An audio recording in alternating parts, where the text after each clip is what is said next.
Welcome to the Rock Shop with Ralph. Excuse me. Wow. Oh boy. I hope I don't die before we finish. Your source for all things your source for all things entertainment. Tonight, we're going where the Down Boys go. Go! We have multi-platinum recording artist from Warrant, Guitarist Joey Allen. What is up, Ralph? I'm awesome, Joe. How you doing? I'm hanging in there, buddy. Let's hope this internet thing works out for a while. It doesn't kill us. Yeah, right now we're good. We're good. As Janie said, I'm a trained professional. All right, that's nice to hear. All right. So first off, I want to thank you very much for joining the show. Big fan, long time coming. We tried to set it up a couple of times, but now the world is starting to open up, so everything is working out for the best. Yes, sir. Yeah, you probably just have to lower your volume on your phone if you're watching or whatever. But Are you talking to me? Yeah, I had a little feedback. We're good. All right, so let's get started. Warrant, you joined. Excuse me. You joined, like through the first recording when it was recording the first album. Excuse me. I was actually in the band over a year before we started recording the first record. Cool. Yeah, because I know they had multiple members, and there were mismatching guitarists and the drummer, and then Stephen wound up joining, and then you joined Jerry Dixon, Eric Turner, and Jenny Lane. That was the official lineup of Warrant. Yes, sir. And you recorded Dirty, Rotten, Filthy, Stinking Rich. Wow, I can't believe this, dude. You got the cat. You got like a hairball in there. No, I was messing around with my wife before. I was going where the Down Boys go, bro. You got one stuck in there, bro. What most people don't know is what that song is about. So before we get it, we'll get into that. But anyway, I just lost my train of thought now. See how it works? Yeah. By the way, I was going to start by saying best album cover. One of the best album covers ever was that Dirty, Rotten, Filthy, Stinking Rich album cover. Yeah, hands down. Mark Ryden, the artist that did that, did a great job. So yeah, that was. I saw that. Yeah. What was his name? Cassius. Guido Buxley. I don't know. Guido Buxley. Cassius Guido Buxley. I don't know. Cashless Guido Buxley. Yeah. I don't know. No, he was He was the guy with all the money. The money in his hands and coming out of his ears. That was awesome. So let me ask you. Yeah, right. When you're recording that album and you got those songs together, I mean, you had multiple hits in that. I mean, we know the big one was Heaven. When you're recording that, did you sense? Listen, this song is is going to be a major hit for us. No, there's not. It's a totally different vibe when especially the first record. You don't know what's going to happen. You know, I mean, you've just made it through a bunch of, club dates, and you go in and you get a record deal and you're stoked and you're just having fun, man. It was all about having a good time and making some music and seeing if it stuck to the wall. And we had a great team over at Columbia Records that really got behind the band. Good management team, for a while. And Tom Hewlett, right? Tom Hewlett was our first. Wasn't our first manager, but he was the one that helped us through all that. Yeah. And he also was involved with Motley Crue. No, he wasn't. He wasn't involved with Motley Crue. He was involved with bands like he did the Beach Boys. He used to promote up in Seattle in a company called Concerts West. He owned it back in the day. He did Elvis. He did Zeppelin. He did Hendrix. He did all those old school acts up in that area. So good times. Awesome. And the first single where I heard you guys was Down Boys. And we're trying to be PC, but that song has to do with a certain female body part. Could be. Oh, you don't want to talk about that, huh, Joe? Oh, we can talk about it, man. You know, I love my wife. You know what I mean? there you go. Yeah, where the down boys go. Yeah, Right. Come on, We the down boys go down, right?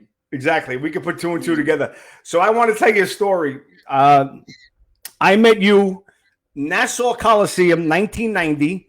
It was you, Motley Crue, and you were passing. I was about one level up, and you were walking past, and I went, Joey Allen, and you go, hey, what's up, bro? I go, can I have your autograph? And you go, I don't got a pen, bro.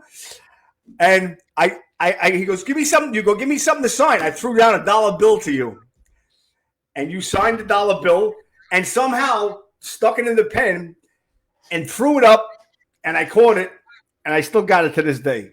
Wow. So that was my claim to fame on when I met you. Well, and then Eric Turner passed, and I went, Eric, and Eric went like this. You know, that was big on your album, on your magazines shoots that you guys are doing. Yeah, it was big for everybody that back in those days. You know. Yeah. The international peace sign. The international peace sign, correct. So what was it like? What was the ride like? I mean, you know, you record that album with producer Bo Hill, and it blows up. You know, were you guys shocked, or you were just riding it as long as you could, riding it and you know, just taking it all in? I think you just get in the car, or so to speak, the tour bus, and you just go. You know what I mean? And I mean, we finished that record, and we started touring in clubs where, you know, a club would be like 500 seats. We'd have 100 people show up there.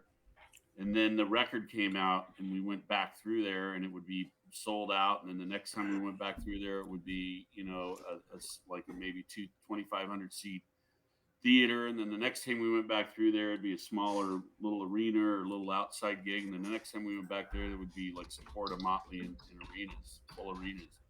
So it was a lot of hard work, man. That's one thing. And there's a lot of people involved. It's just not 5 guys. There's crew members that make it happen. There's record executives and record people, promotional people that we worked with that were all a part of the big machine. And it was a good ride, man, but it's a lot of work. Absolutely. Yeah. And, you know, touring with bands like Poison and Motley Crue, how was that? I mean, was it the wild parties? I mean, I can only imagine, because I spoke to a couple of, you knew I was going to ask that. Yeah, I spoke to a couple of guys that I interviewed about touring with Motley Crue, and you know, they had some stories. You got any war stories we can talk about? Dude, I'm all married. I got a 9-year-old kid. I got. So do I. Stories. Yeah. When we see each other up in New York in a month or so, whenever I'm up there, I'm thinking June, right? Yeah, June 19th. Jim Crean, Han Nation, Ted Poley, you, Warrant. Our buddy Ted. So he's going to be on the show. About those fun stories. Yeah, there's stories. Of course, there's stories. I mean, you know, those were great times. And Motley was sober for most of that tour we did with them, which was, I think we did 80 or 90 shows with them. And they just started drinking at like the very end. At least Tommy and I did. You know, I didn't party with Vince or Mick or. So you made Tommy jump off the wagon? It wasn't me, man. I was just a passenger on the trip. It was a lot of fun. You know, and we spent a lot of time back then. Even after that tour, and after they got off the tour, Tommy and I hung out quite a bit back in the day. So you know, a lot of fun, a lot of burn. Yeah, you're right. I mean, right. I mean that tour. I mean, you hooked on to Motley when they were at their peak, because they were touring for that Dr. Feelgood album, and they were. And that was a great show. I remember seeing. I told you I saw you guys with Motley Crue. Janie Lane ripped his pants at the show. And the whole front of his pants were ripped open, and he was laughing. He did that often. Yeah. But yeah. So you the first single was Down Boys, and then all hell breaks loose when you release Heaven. What was that like? I mean, because that was all over the radio. I mean, and the word has it was the record company didn't think that was going to be a hit. The producer didn't want to record it. Bo Hill didn't want to record it, actually. But really? we were in Germany when that happened. We were on a promotional trip of Europe, doing promotion over there for the record, and that record, I think it was Heaven. Maybe I'm wrong. You forget them and get them all mixed up. Maybe it was Down Boys, but whatever it was, I think it was Heaven. That we were in Germany doing that, and it was just kind of like we weren't touring, we weren't playing, we were actually just going around and doing promo and press and things like that. So when we finally got back to the States and got to play in front of people, we realized what a hit song does like that to your crowd base and your audience. And we got on the surfboard and rode the wave as long as we could. Absolutely. Oh yeah, and Bic sold a lot of cigarette lighters for that song. yeah, they did, didn't they? Because back in the day, kiddies, when you went to a show, we used to have cigarette lighters and we would hold them up, and when the power ballad was playing per se, and that's how things were done. Now everybody holds up their cell phone. Yep, cell phone won't light a fatty up though, will it? Whoa, yeah, exactly, yeah. So one of the questions I wanted to ask you, because you can see I'm a huge Kiss fan. As am I. All right. So what I was going to, the standard question, what were some of the influences that you had growing up? Obviously, you're saying Kiss was one of them. Kiss, Cheap Trick, Van Halen. If you're looking, Scorpions, Priest, Maiden, probably a lot of the same stuff. It depends on how old you are and if you're a guy and you liked rock and roll, what you got into back then. A New York band called Riot that I got into that was. Oh yeah, Riot! Wow. Should have been huge, huge. Gary Moore over in. I actually one of the singers, Mike Torelli, was one of the most recent singers in there. He was on my show. He's from Long Island as well. Yeah, I'm like Guy Speranza. I'm into the Guy Speranza, the first version of Riot. Yeah. Rita and all that stuff, just killer. But yeah, all kinds of stuff. Thin Lizzy, Europe, some, just metal and rock and roll, and then some trippy stuff like Joe Jackson. I dig. Wow, his band's just killer. So I love music. I'm a fan, and there's a pretty wide portfolio of the type of music I like and listen to. Still cool, yeah. Cool. Except for I don't listen to my kids' music. Right? Oh, come on! What does your son play? He plays stuff I don't like. Rap. So it's all good. Of course, no, but of course I hear it and it just goes and goes. It is. Yeah. I mean, the kids today. I got 3 boys, 2 teenagers, and a 9-year-old like you. And I tried to get them into the Kiss, and it just doesn't click. Everything you hear from them is that friggin', rap. That's all they listen to. Yeah. Kiss is the Pat Boone for our generation to them. Oh man, I'm like, isn't that crazy? Then I offered to spend $150, $200 to get them a ticket to go see the end of the road with me, and nobody wanted to come. Wow. Well, their loss. Exactly. Great show. By the way, I wanted to ask you because you guys toured with Paul Stanley on his solo. I remember that. I think it was 1990. Yes. And here's the question I want to ask you, because I remember Janie quoting this and saying he had like a rock star vibe. He wasn't really approachable. Was there any truth to that? Well, he was a rock star. He is a rock star. I gotta ask. That's my boy. You can't expect a headliner to come walking into. Some do, some don't. Yeah. Walking into the support dressing room on day one of the tour and say, "Hey guys, welcome to the tour. What's mine is yours, and let's have a great time." Dave Roth did that when we toured with him over in Europe. And a bunch, and it's happened. Motley was cool. Poison was cool. And it was just like you had to go say hi to Paul. Once we said hi to Paul, he was cool. I think Paul and Janie wrote some music together that never came to fruition. But Kiss has always been, Gene, Paul have always been super, super good with Warrant. They took us on the Kiss cruise in 2019 and treated us well. And we've got, personal friends in there that we've known a long time, Tommy Thayer and Eric Singer that are good friends. And, I dig the old Kiss. I dig the new Kiss. I dig it. I'm not partial to with or without. I get it when you don't have all your original members, Right. Well, you guys don't, and you guys are still rocking it. Kiss, you have the diehard Kiss fans that just don't get the replacements. Me, I'll support them either way. That's how I am. And I gotta say, I saw them on the End of the Road tour. One of the best Kiss shows I've ever seen sonically. Sounds killer, right? Band Awesome. Sounds amazing. Yeah, awesome. They're live. They're live. They're not playing any tape. No, there was rumors that Paul was, but I got to. Who knows what he's doing? I can't sing those songs when you're at his age. 70, right? Yeah, it must be extremely difficult because that's just, and he's been doing it forever. So, who knows? Maybe I've seen guys, that have had bad nights, and I've seen guys that have had good nights and it's a night and day. It can happen, So yeah, and Gene Simmons is one of the most underrated bass players. I mean, for the guy to play and carry that equipment around and jump around on stage, I mean, it's mind-boggling how they do it at a high level. Oh, dude, his riffs on the first 3 records, his bass playing is amazing. Right, and he's always overlooked. Yeah, I think he got jaded after Destroyer. I'm joking, Gene.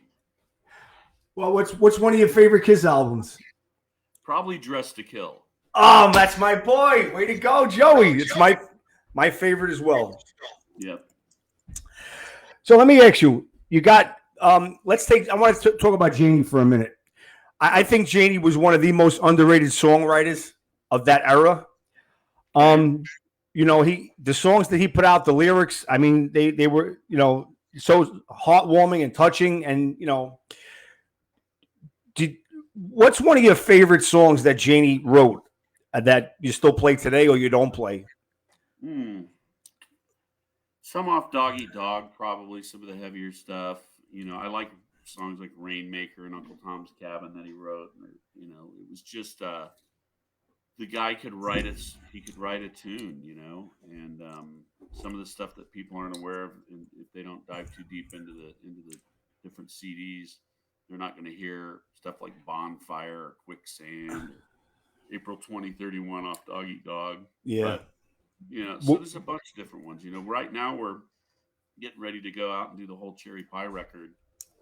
So I'm doing stuff like Song and Dance Man that I haven't played in a long time. You're the only hell your mom ever raised. Great song. Yeah, so we're doing all that live, and the only song that has Linda Blair in the lyrics. We're going to talk about that album now. Yeah. Okay. So go for it. You go and you go to record your second album, which I remember was supposed to be called Love in Stereo. Was that correct? There was probably a half dozen different working titles. There's Quality You Can Taste. There was Uncle Tom's Cabin. There was Love in Stereo. There was a bunch of stuff. Well, we're going to say now the record company says we need an anthem, which same thing that they told Kiss when they were recording Dressed to Kill. They came up with Rock and Roll All Night. You guys come up with Cherry Pie. Now, there you go. The interviews that Janie said, everything, it's going to be the bane of his existence. You have to keep playing it for the rest of your career. What's your take on that? I know it's going to be in your set all the time. Yeah, I think that when he did that, look, the guy had a pretty deep, portfolio for writing, and that song was very tongue in cheek when it came out. It was very anthemy. It was very catchy. The video was set up as a tongue in cheek thing, and once you get tagged with something like that, if that's what everybody remembers you for, you either got to embrace it or you don't, and I think that he embraced it until as much as he could. Yeah, it's just like asking a guy that he's got a few cars. Which car do you like the best? That he's gonna, it's gonna be the one he's driving at the time. It doesn't. If you asked him when it was, climbing up the charts and we were selling out arenas, I'm sure he would have said it's great. And he met his wife at the video, right? He picked her out of a book of a bunch of women. Yeah, for being that video. Right. Whose idea was it to put CeCe DeVille on that record? It was collectively the band's, idea, because we wanted the Poison tour, and we thought that was a polite thing to do. And Cecil's great. He's still a good friend. I talked to him, I think, last week. We live about 10, 20 minutes away from each other. And, awesome. I'd love to see him back out there, man. He's a recluse now. Yeah. Well, no, he's not. He just does what he does. He's sober and yeah, that's the good thing. He's a sweetheart. He's from Brooklyn. He's from Brooklyn. Yes, sir, he is. He's Bruce from Brooklyn. Bruce from Brooklyn. That's right. Yeah.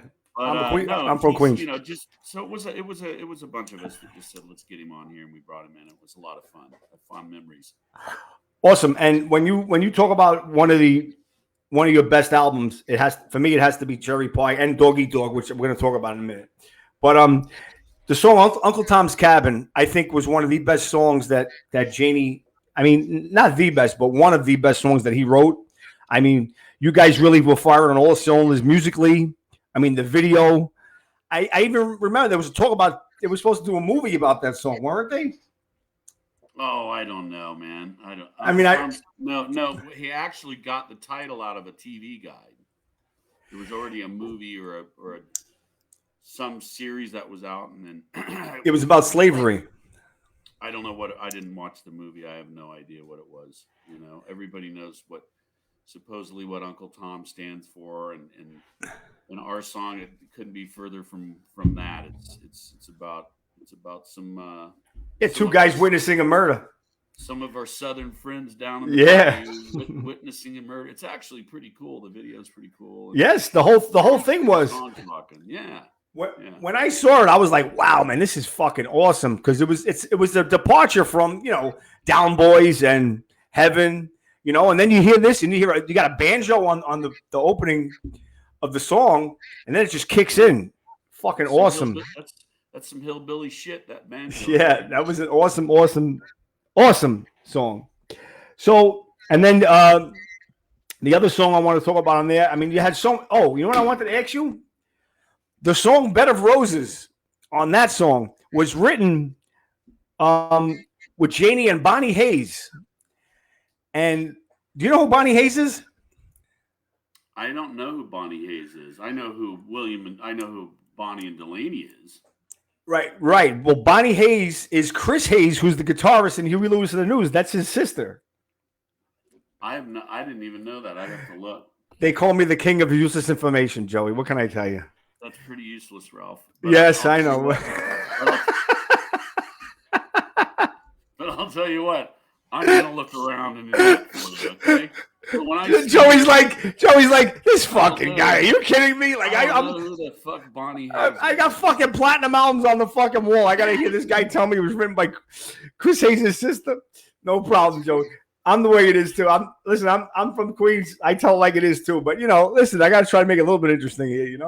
We love our West Coast or our East Coast brothers. It's all good. Yeah, my wife always goes, "How the fuck do you know that? How do you know this? How do you know that? Who gives a shit?" I'll come out with stuff like that, and then I got to be put in my place every once in a while. What can I tell you?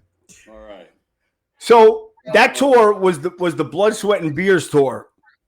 Any memories about that tour? Because that seemed like that was an awesome. I mean, fun time. There's a lot of good fun time we had. We took Firehouse and Trickster out and did about 80 or 90 shows on that. Headlining arenas with five semis following about 4 or 5 buses, and it's exactly what you think it would be. You know what I mean? I mean, there's let's just put it this way: I got divorced shortly after that. Oh boy! And that came out, and it is what I mean. And my ex-wife and I, no disrespect, we get along great. We've got a beautiful daughter together, but. No, it was a lot of fun. We were firing on all cylinders. As a band goes through its lineage and gets better and plays more shows, and you just get better. You just sound better. You play better. That's all you're doing. All the peaks time. and valleys. Playing and yeah. If you're playing 20 days a month, you're rocking. Absolutely, you get good at it. So by now, like 31, 32 years later, we're finally really good. It's just taken that long. And I can attest to that because when we close, I'm going to talk about the last album you released. But so that's that album hit just as grunge started coming in. 1991, and then it was multi-platinum, which was great. And I remember Erica, somebody saying, in this economy and this music era, that's pretty damn good. So you guys go in. Third album, which I think is neck and neck, if not better than Cherry Pie. You released Dog Eat Dog. Michael Wagner producing. And I always say this to some bands when they release that album and that era, you get fucked. Because I believe that album would have been multi-platinum if it was a couple of years before. That has some of your best playing on it. I have to tell you, some of the best songwriting and the best sound of the Warrant album, which was produced by Michael Wagner, who I don't have to tell anybody. Yeah. Everybody knows what he did. You know, the song Machine Gun, it opened up with that. Great track. All My Bridges Are Burning, about drug addiction. I mean, that song was killer. The song Hollywood. That song Hollywood reminds me of Jane Says by Jane's Addiction. It's the same riff. I don't know if it was, hey, we all lived in the same place. It could have been, he could have heard them playing it. I don't know how that happened, but yeah, I wasn't a big fan of. Once I heard their version, I'm like, this isn't working, you know. But all the other tunes on there were great. Inside Out was all metaled out. And, you know, Let It Rain, you know, that great ballad, Let It Rain. It's got a great guitar solo in it. It's got April 2031 orchestra in the A room at I don't know if it was the LA Philharmonic. It might have been in the A room at Capitol Records to do all of that stuff for like Bitter Pill, all the orchestration. There's harp in there. There's a headphone mic of this like dummy head that we put in the middle of the orchestra so that when you put earphones on, you could hear it all around you. And it was a lot of fun. And Wagner was a mad scientist, man. He was by far one of the best guys to work with at the time. Right. He just retired recently too. And was it putting that German part in there his idea? Singing in German? When you live with a mad German like that for, 6 to 8 weeks, some of the German creeps into your life, you know. It's the old joke. Is there anybody here with any German in them? Is there anybody here that would like a little more German in him? But he was great, and so yeah, man, absolutely pay heritage to the Wagner. Right, Dudski. I know how to say one word in German. Bra. You know how to say bra in German? Yeah. Stops him from flopsing. Is that what it is? Come on. You're gonna Joey. We're gonna get canceled, man. We're talking about Nah, come on. We have fun here. So anyway, and I remember Janie again. The climate changes, the music scene changes. Janie goes to Columbia Records, and where the Warrant poster was, where he was up on there, there's an Alice in Chains poster there, and Janie says, "We're fucked," and that was like true story. Yeah, and that was like, just like all the other except in mine, in your case, hair bands. See ya.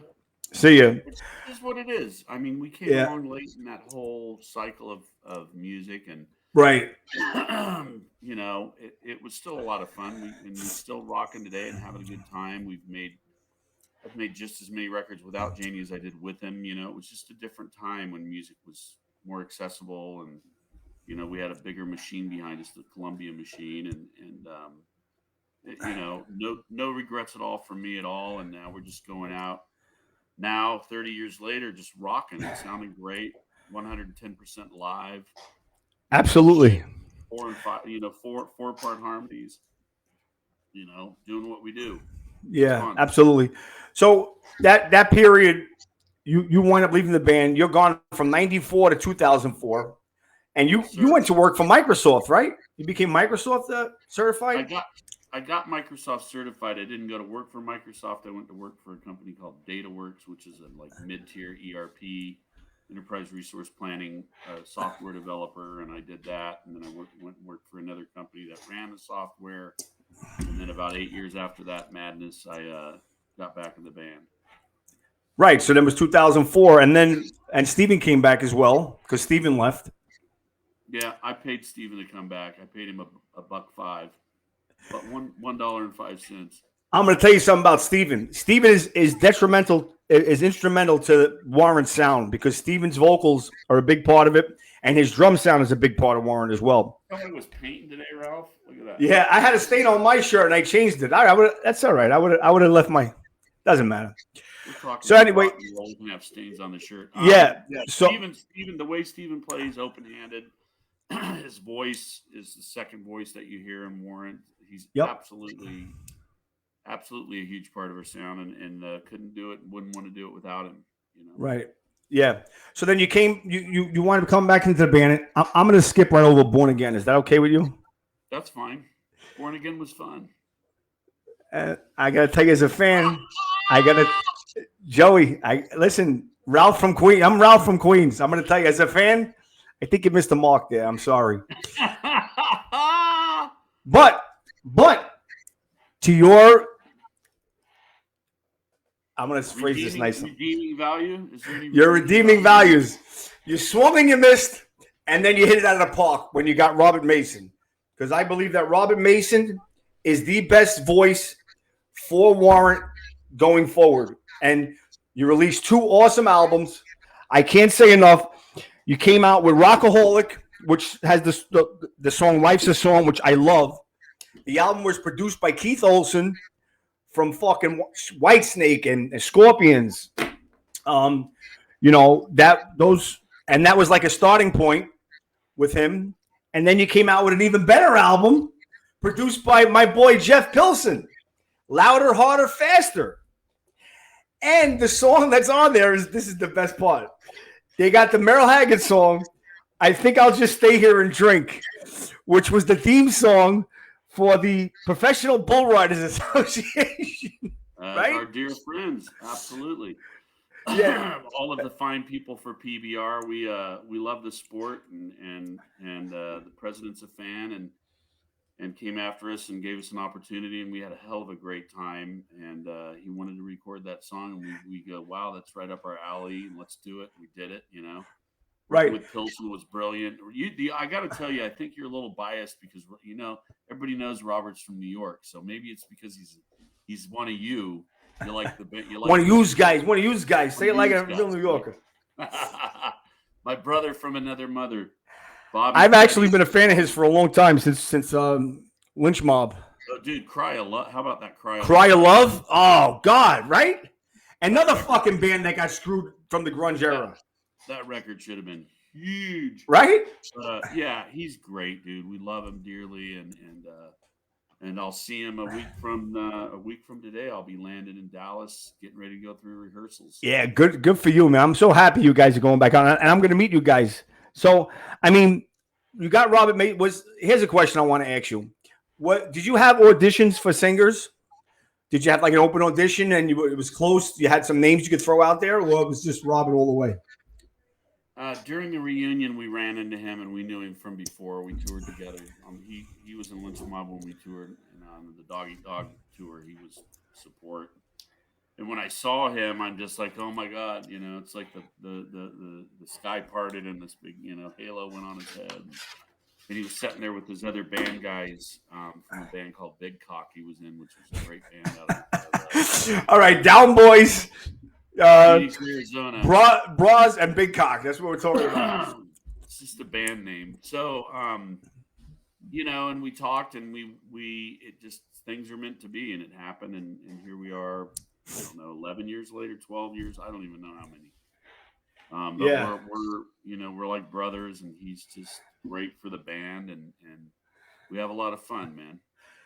Awesome. And I can't say enough about Jeff Pilson as a producer. I mean, he's come between his bass playing, his guitar playing, his singing, and now producer, because he produced the Last in Line album as well, and he produced you guys. Great job. Very, very melodic 80s. I'm not going to put a date on it. 80s sounding, but in the new millennium. You know what I mean? He knows how to get the Warrant sound and to make it current. So he did great. All his gear and his guitars and his studio was it was really easy to work with him. And you got to remember when you record with a musician, they're going to push you, and right. Jeff has years of experience on all of us guys, so it was good. It was kind of like having a big brother, beat you over the head with a stick while we record. No, I'm joking. It was fun, but his experience came through, and it helped us. And he pushed us just the right amount, to where almost to where it would feel uncomfortable, but it was good. And And that's when you make a good record with somebody where they just push you to your limits and you actually have to work. It's not a bad push by any means. It's just a good push when somebody stretches you to your capabilities. So, Awesome. Yeah. Now, are you going to be working with him on? Obviously, you're going to be releasing another album. I gotta hope. On the new record's called Quieter, Softer, Not As Much. Yeah. Okay. Slow, Quieter, Softer, Slow. No. Maybe you call the Up Boys, where the Up Boys go. The Up Boys, yeah. No, that wouldn't work. I don't know who's writing what. Right now, we're just really concentrating on getting back on the road and doing a great live show. So everybody's got the set list. But if we did another record, we'd probably work with somebody we've worked with before. Right. Now, I know on the latest releases, you had a couple of songs that you wrote on there. You have anything that you're bringing to the band? I didn't have anything in either one of those. What we do is we all write and then you put them out there and people work on them or they don't, and it's just all political. It is what it is. So no disrespect. There's some great songs on those records. If I want to venture out, I don't really work hard at songwriting, to be honest with you. I got a very, very, very busy life outside of Warrant for business and family and everything. And if I was a single guy, I'd probably be writing some great songs. But it's just different, now at this age. It's a very honest assessment. I appreciate it. I appreciate it. Just make I can play some guitar, bring it. Yes, on, you can. But I just don't do it. I mean, if I took the time, we could get through it and it'd be fun. And I got some ideas, but we'll see. Maybe one day we do another Warrant record. Maybe I'll have a tune or two on there. Maybe I'll do my own thing. Well, me as a fan, I'm keeping my fingers crossed because that's what I want to hear. Because I know you guys honestly, as a fan, I'm telling you, you hit it on all cylinders on the Louder, Harder, Faster. That was when you came into your own with Robert as the not new singer. He's in the band 11 years, but I just felt like you took the next step with that album. I got a question from one of the fans. Who passed out on stage the most? What year? These are the questions. I'm trying to field them off. Not anybody. I was probably, I don't know. My nickname on the road was back in the days was called Toxic. Oh boy. So, and it wasn't because I was, dying or anything. It was because I was having a good time. You were having a good time. And you survived it. Not a lot of pass out on the road, not a lot on the stage. There was other pass outs going on after the show, and I was probably the first one passed out. How's that? All right. So I know you're pressed for time, so we're gonna end it in a couple minutes. Let me ask you, what was the best tour that you were ever on? Who was the best band that you guys played with? Oh man, we've opened for so many different bands. And I couldn't even begin to answer that. It's just different. It was different. Motley was a lot of fun because they were huge at the time with Dr. Feelgood, and we were the first support act for the first 6 months of that tour. That was a lot of fun. Great tour. Sure. One of the best shows I've ever seen. It was fun to play. We played a bunch of upstate and a bunch of stuff around the East Coast with Eddie Money. That's my boy. He's from Queens too. Dude, I loved him dearly, like a right brother. And yeah. So that tour was fun. We played with a lot of people. We played with Aerosmith. We played with Joan Jett. We played with, list goes on. So it's just, it's always fun to be able to get up and entertain and do it right and rock and do what we love to do. So it's hard. What about the worst tour you've ever been on? It would have been last year when we started and it stopped. How's that? Good. Way to go. You're getting the hang of this interview thing, huh, Joey? Let me ask you, you toured with Maiden during the Dog Eat Dog album, right? We did, yeah. How the fuck did that go over? I got to ask you. No, I don't mean the band. I mean the fans. Oh, it depends on where we played. Like, right? Usually it was good.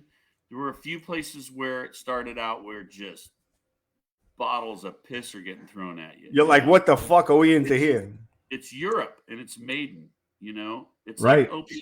It's like opening for any big band that's got like Kiss. You don't know how Kiss fans are going to be. Kiss fans are some of the nicest people in the world, but they're Kiss fans. They're not Warrant fans. So when you play on a Kiss cruise, you got to step your game up. So every night we knew what we had to do, and we got out and did it, and still pretty tight with Nico, and the guys were just absolutely amazing. And by the last song of our set, we had guys clapping, guys and girls clapping. So you won them over. Yeah, you just watch out for that piss bottle. You gotta have like the Blues Brothers with the chicken wire in front of you. No, we just took it on. Let's go. Bring it on. If you could play with one person, living or dead, who would you want to play with? Like singer? That could be anybody. It'd probably be for me, it'd probably be, I don't know, like a Freddie Mercury type of thing or something like that, Cool. Big Queen fan. Love to play something with Halford. I saw him a few years ago, and he was just nailing it, crazy. Wow. So there's a bunch. It couldn't be just one. It's funny you mentioned Queen, because I was just watching the movie Gladiator. It was just on cable, and you guys had 2 songs in it. You had the Queen song "We Will Rock You," and you had the song "The Power." Yes, we did. On that movie. That was good times. Brian Dennehy, Cuba Gooding Jr. Yeah, I was just watching it. James Marshall, I think. Yeah. James Marshall, yeah. All right, Joey. So what do we have going forward? We have some live dates. We've got about 30 live dates this year we're going to get through. Cherry Pie's still in its 30th anniversary cycle. Awesome. Now you're doing the whole album front to back? Front to back. All right. No, we're not. So I'm going to see that. It's good. You will see it. And by the time you see it, we'll be a few gigs in, so we might actually not suck. No, come on, man. Nothing but props for you, Joey. But, I'm telling you. After the tour, we'll see. There might, once we get back out there, we'll see how everybody's doing and what's going on. Maybe we'll get into another record. I don't know. But right now, we're just concentrating on the live show. Oh, come on. Don't say you don't know. Give us something. I don't know. I have no idea. Oh, man. We don't even. In the last year, Ralph, we barely even talked to one another. I mean, it was texts and emails, but when you're on the road with somebody and you eat, breathe, and rock with them, it's like a band of brothers. And then when you go home, everybody goes their separate ways. Yeah, and everybody had to navigate this madness that we just went through and get through it their own way. And everybody's got families and kids and shit, so it's just we do what we do. But when we get together, we're ready to have some fun. So. Here we go. All right, cool. So we can find Joey at warrantrocks.com. That's Warrant's website. If you guys want to check the latest tour dates for Joey. And that's it. So we're going to end this with, I have a little bit of this or that, or word song association. Okay. You got to pick one. You ready? Yep. Heaven or Sometimes She Cries? Heaven. All right. Bo Hill or Michael Wagner? Michael Wagner. Dudesky! Van Halen or Van Hagar? Van Halen. Oh. All right, last one. Cherry Pie or pick anyone. Pavarotti. Pavarotti? No, you got to pick a Warrant song. Come on, bro. Uncle Tom's Cabin. How's that? All right, good. Well, good for you. All right, Joey. Listen, I want to thank you so much. It's really been a blast. I can't wait to meet you personally. I'll see you up there. And I want to thank Joey Allen and check him out at warrantrocks.com for all his latest news, tour dates, and maybe news about another album. Yep. Let's do it. We'll see you in a few weeks, Ralph. I appreciate it. Yeah, just hold on one second, Joe. Okay. Bye.